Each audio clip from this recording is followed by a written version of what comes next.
How's everyone doing today? It's your boy JJ Domination, and we are here with Week 4 predictions. I'm already off to an 0-1 start. It's going terrific. My team lost Thursday. It's going great. But I'm 1 for 3 on Thursday night. No big deal. I mean, a lot of people are. A lot of people are not getting this Thursday night football stuff down. Throw away all logic on Thursday night. Pick the upset team every single time because according to Vegas odds, entering that Thursday matchup for every week, the underdog is won. Take the underdog every Thursday. That's the trend. That's the going trend for the season. Now, I've been doing pretty good in predictions overall. I went 11-4-1 in Week 1. In Week 2, I went 9-7. In Week 3, I went 11-5. Let's see if I can go 14-1 this week because the New York Jets and the San Francisco 49ers will not be playing this week. So let's try to do this. So in the battle of the inconsistency of football teams, we have the Tennessee Titans, the AFC representative, and the Atlanta Falcons, the NFC representative.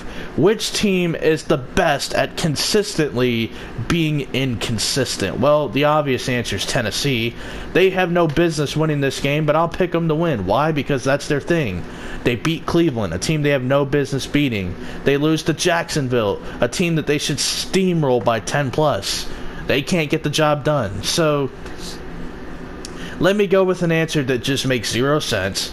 I'll go with the Titans beating the Falcons at home. The Falcons at home are a beast of a team. But I don't care. I picked Tennessee because they're supposed to lose and they'll win. Now let's get on to the real predicting of games. So, the Redskins at the Giants. This is bizarrely enough going to be my lock of the week because I'm taking the New York Giants at home. The Redskins, if they lose this game, they'll potentially fire Jay Gruden. So, yeah, my lock of the week is going to be Jay Gruden gets fired and Dwayne Haskins finds his way on the field pretty soon.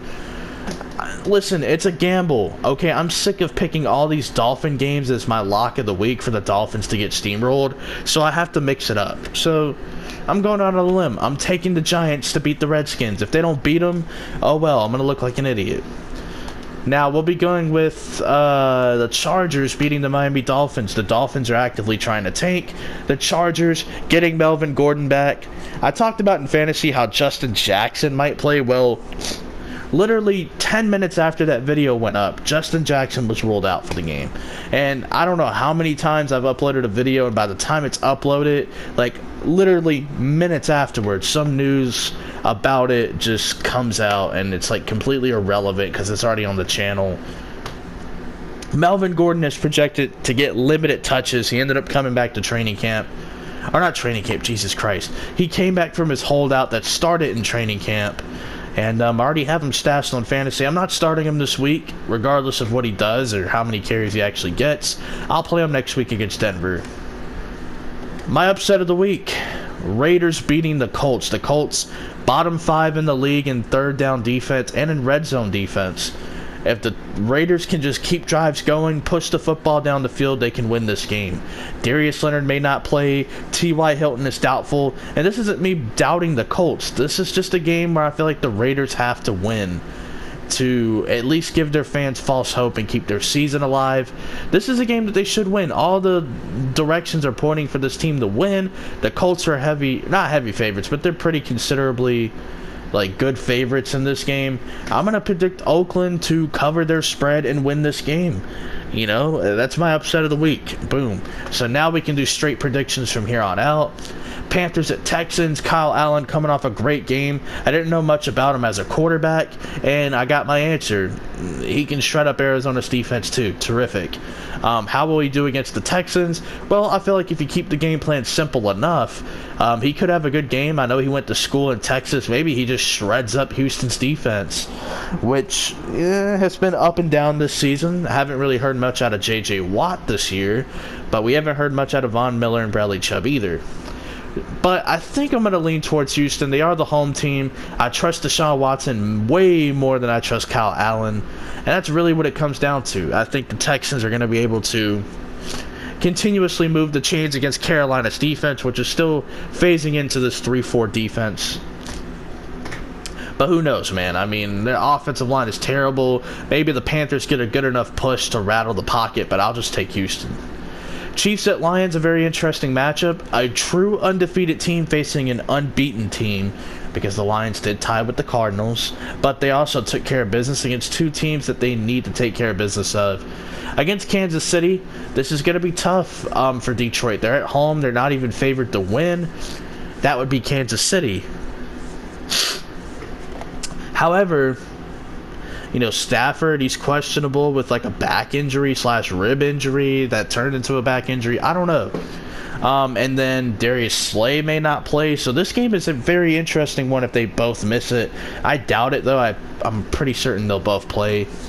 Even if they did or they didn't, I'm still picking Kansas City. I don't think they have enough on defense to contain the Chiefs' offense. I feel like they can throw different blitzes out there and different looks, probably get home a couple of times. Maybe they force a takeaway, but when it's all said and done, I don't think they can stop the Chiefs' offense. And the defense doesn't have to be anything special. They do struggle against the run, similar to Green Bay, so you can run the ball on them. However, their secondary really hasn't played that bad this season. Sure, they've given up some plays here and there, but all secondaries are going to do that. The Chiefs' secondary hasn't been terrible, this season. So kudos to them. I'm still picking Kansas City to win, regardless of. Browns at Ravens. Lamar Jackson versus Baker Mayfield. Lamar's 1-0 against Baker in his career. Joe Flacco played the very first matchup that Cleveland won. Not saying that they can't beat Lamar Jackson and the Ravens. I'm just throwing the numbers out there at you. Last time these two teams faced off, it was Week 17. Baker Mayfield had multiple turnovers.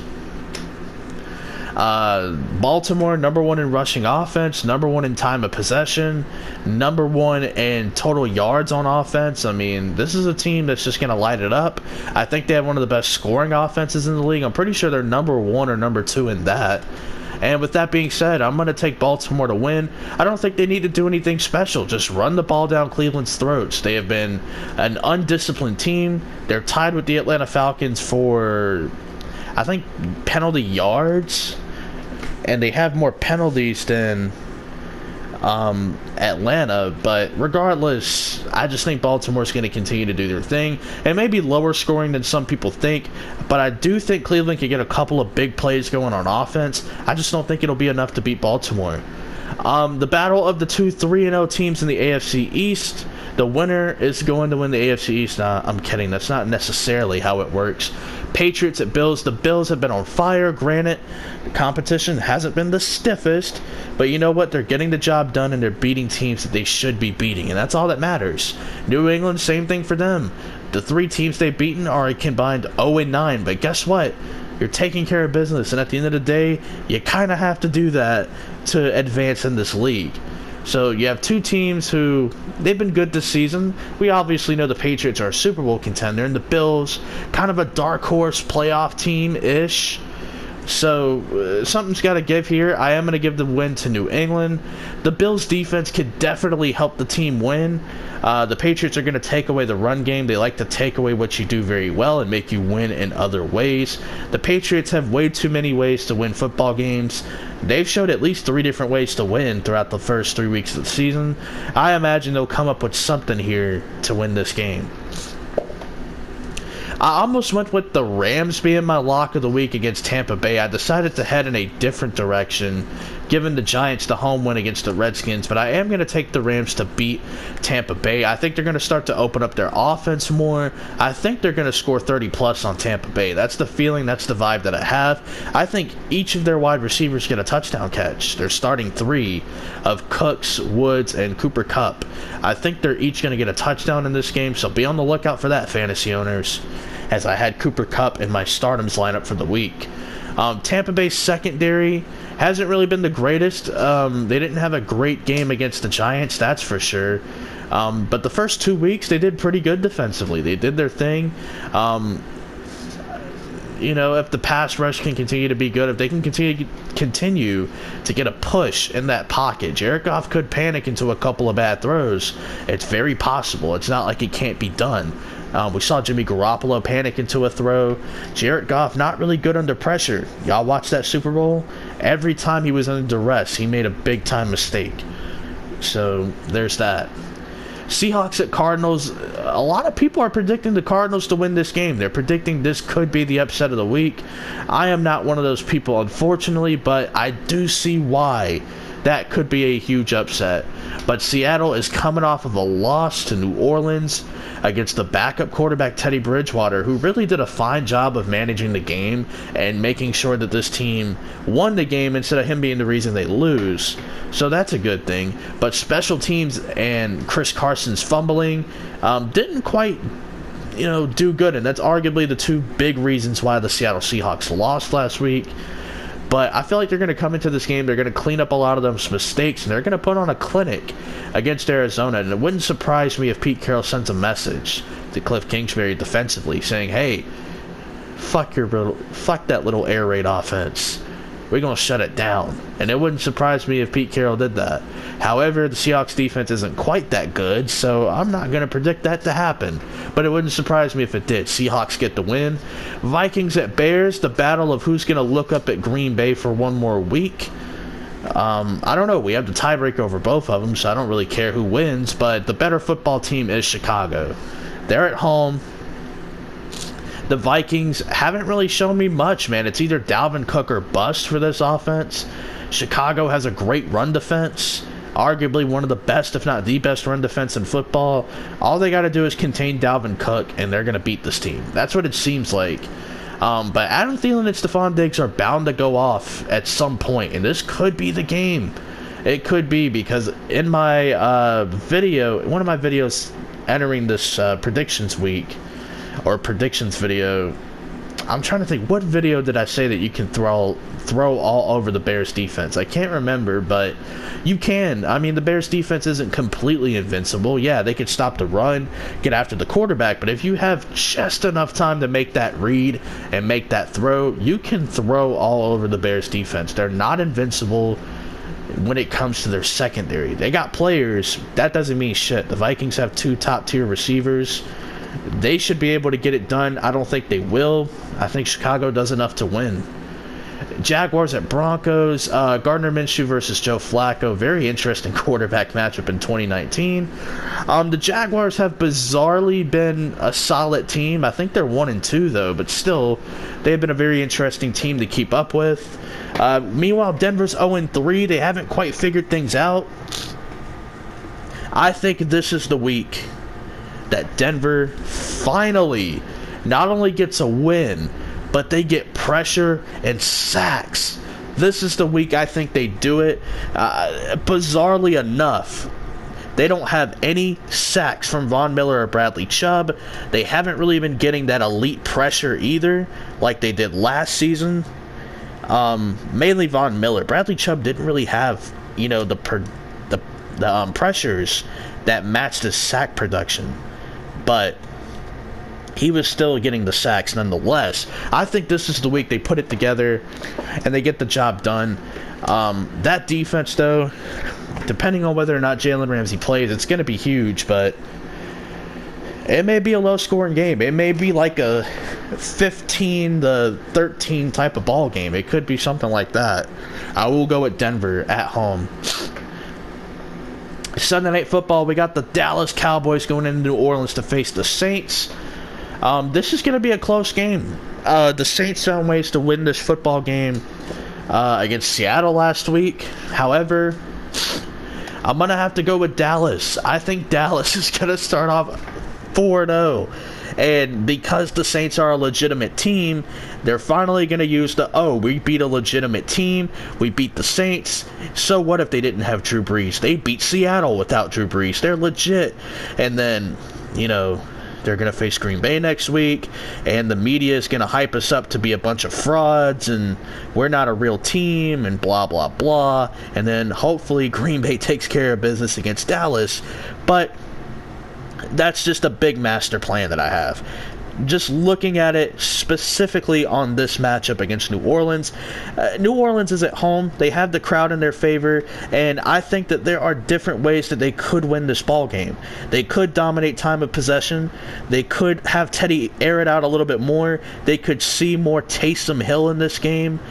They could even have their defense make a play. However, I think Dallas is just a better football team. I know they really haven't quite played anybody, unlike New Orleans, who have played the Rams and the Seahawks. Who did they play week 1? I totally forget who they played week 1. Houston. So they played some legitimate teams. Whereas Dallas, the best team they faced was Washington, and they're fixing to fire their head coach. So, yeah, there's that. So I think Dallas wins this game. It'll be a huge statement sent to the league, like, oh, Dallas is legit. They beat a legitimate team. And like I said, hopefully it leads to Green Bay beating Dallas. That'll be, so great. Then we got the Bengals at Steelers. I wish I could force a tie. I could really care less about this game, but I think Pittsburgh wins. They're at home. Cincinnati's not really that good defensively. This could be a James Conner type of night. Whereas for Cincinnati, we'll see. We'll see how they look. Pittsburgh almost messed around and beat San Francisco, but San Francisco shot themselves in the foot a lot with turnovers in the red zone. I don't know how things will go in this game with Cincinnati's offense and Pittsburgh's defense, but regardless, I think Pittsburgh edges out Cincinnati. These are two 0-3 football teams, and I know a lot of people are screaming at the top of their lungs to get this game flexed. Nah, man, keep it on. Keep it on. I don't want to see games get flexed. I don't. I know it's going to happen down the line, later on in the season. It always does. I would prefer it if they just kept shit the way it was. I want to see this game Monday night. Why not? Let's see a standalone primetime game with Mason Rudolph. Let's see what the guy's made of. But hopefully you guys enjoyed. Hopefully I do well in predictions. I'm 31-16-1 headed into this week.